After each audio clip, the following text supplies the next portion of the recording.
The attack by fire. Sun Tzu said, there are 5 methods of attack using fire. 1. Burning soldiers in their camp. 2. Burning supplies and provisions. 3. Burning baggage trains and transport vehicles. 4. Burning armories and storage facilities. 5. Launching fire directly at the enemy forces. To use fire effectively in attacks, certain conditions must be met, and the materials needed to start a fire should always be ready. Fire attacks should be planned during dry weather and initiated on specific days when the moon aligns with certain constellations like the Sieve, the Wall, the Wing, or the Crossbar. These days are associated with strong winds that help spread fire. When using fire as a weapon, there are 5 potential outcomes to consider and prepare for. If fire breaks out inside the enemy's camp, attack immediately from the outside. If the fire starts but the enemy remains calm, hold off and wait for the right moment. If the fire reaches its peak, attack if possible. If not, remain in position. If the situation allows for an attack using fire from the outside, do so without waiting for a fire to start internally. Always start fires from the windward side. Never attack from the leeward side. Daytime winds tend to last longer, while nighttime winds quickly subside. Every army must be aware of these 5 outcomes of fire attacks, calculate the stars' positions, and select the proper days to act. Using fire in attacks demonstrates strategy and intelligence, while using water adds strength to an operation. Water can cut off an enemy's path but cannot destroy everything they have. Winning battles without following through to consolidate the victory leads to failure. Such negligence is called wasted effort. Therefore, wise rulers plan ahead and skilled generals prepare thoroughly. They only move when it's advantageous, use troops when there is something to gain, and fight only when the situation is critical. A ruler should not send troops into battle out of anger, nor should a general engage in combat due to frustration. Act only when the situation is beneficial. Stop when it is not. Anger can turn to joy, and frustration can give way to satisfaction. But a destroyed kingdom cannot be rebuilt, and the dead cannot return to life. Thus, an enlightened ruler exercises caution, and a good general remains vigilant. This is the way to preserve a nation's peace and keep the army intact.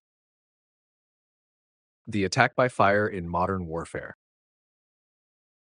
In modern warfare, the concept of fire attacks, or fire warfare, has evolved significantly from its historical use, becoming more technical and controlled. While traditional fire attacks involved setting fires to destroy enemy forces, in modern warfare, it primarily involves the use of chemical weapons, incendiary bombs, and fire-based tactics via advanced technology like drones. Here, we'll discuss 3 main ways fire warfare is applied in modern conflicts. 1. Chemical weapons.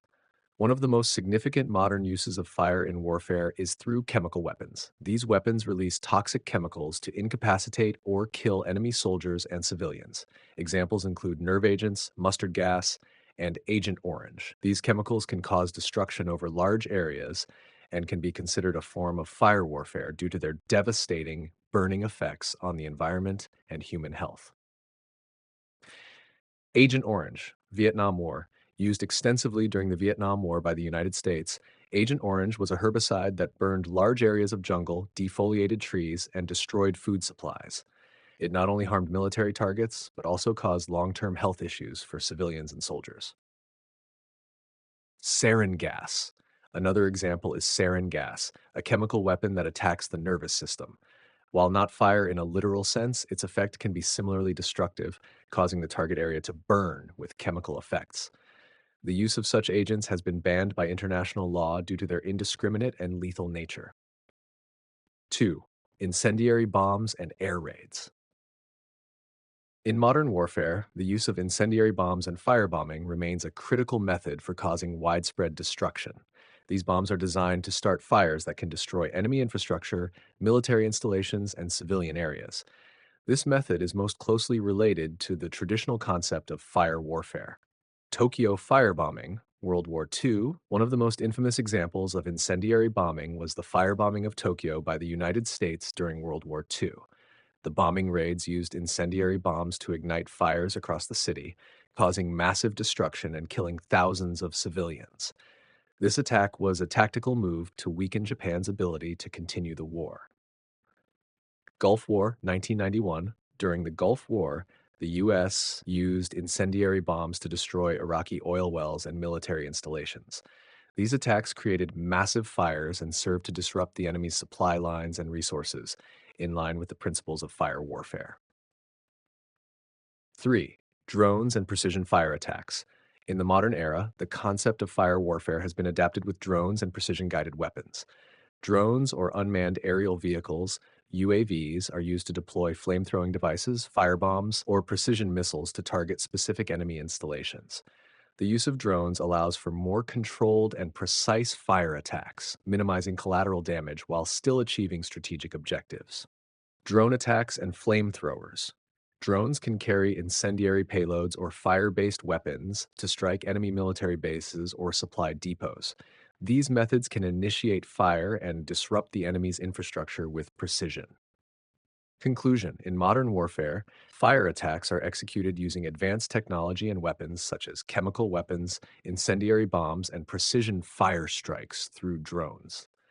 These modern methods of fire warfare go beyond traditional fire attacks by incorporating chemicals and explosives to cause destruction. However, these methods often result in significant human suffering and environmental damage, leading to their regulation or prohibition under international law.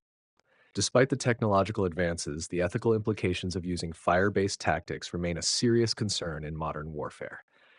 The use of chemical weapons in particular has led to global treaties banning their use, but they still remain a form of fire warfare in modern conflicts. 2. Key insights and summary. Effective fire attacks require careful planning, favorable conditions, and precise timing, demonstrating strategic intelligence, while wise leaders and skilled generals act only when advantageous, avoiding impulsive decisions driven by emotions, ensuring the preservation of their nation and army.